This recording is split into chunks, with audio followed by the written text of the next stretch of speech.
Emily Thornberry. Thank you very much, Mr. Speaker. I'm very grateful to you for granting this urgent question. Yesterday's horrific massacre at the Gaza border left at least 58 dead and almost 3,000 injured. And our first thoughts today are with those Palestinians mourning their loved ones or waking up with life-changing injuries.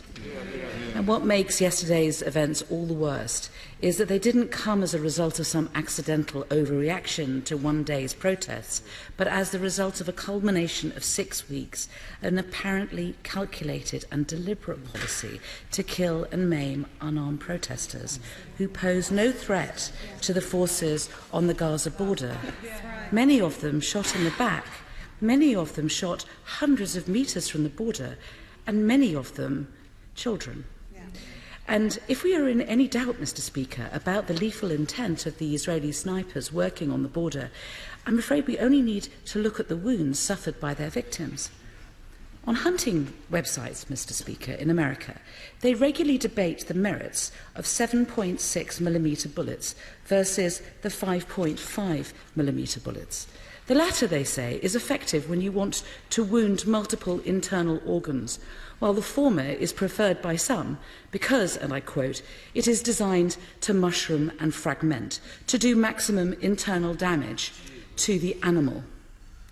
And it was this ammunition, it is alleged, that was used in Gaza yesterday against men, women and children.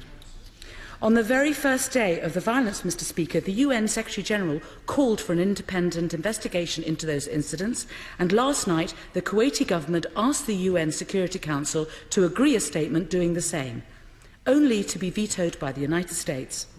And while I agree with every word of that Kuwaiti statement, it is easy to see why the US vetoed it, because it was critical of their Jerusalem embassy move.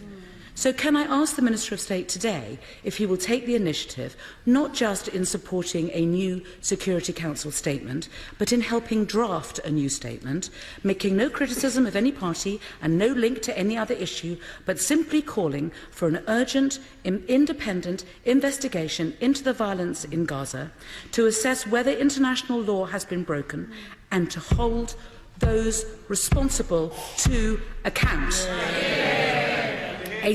A statement that no country could reasonably object to, not even the United States, unless they are prepared to make the case that there is one rule for the government of Israel and another one for everyone else. And I believe that the investigation must just be the start of an effort at the UN and elsewhere to bring urgent and concerted international pressure on the Netanyahu government to lift the illegal blockade on Gaza and comply with all the UN resolutions ordering them to remove their illegal settlements and end their illegal occupation of Palestinian territories. If yesterday's death can act as a catalyst for that action, then at least they will not have been in vain. And in the interim, especially as the protests resume today, will the Minister of State join me in urging the Israeli forces serving on the Gaza border to show some long overdue responsibility to their fellow human beings and stop this vicious slaughter?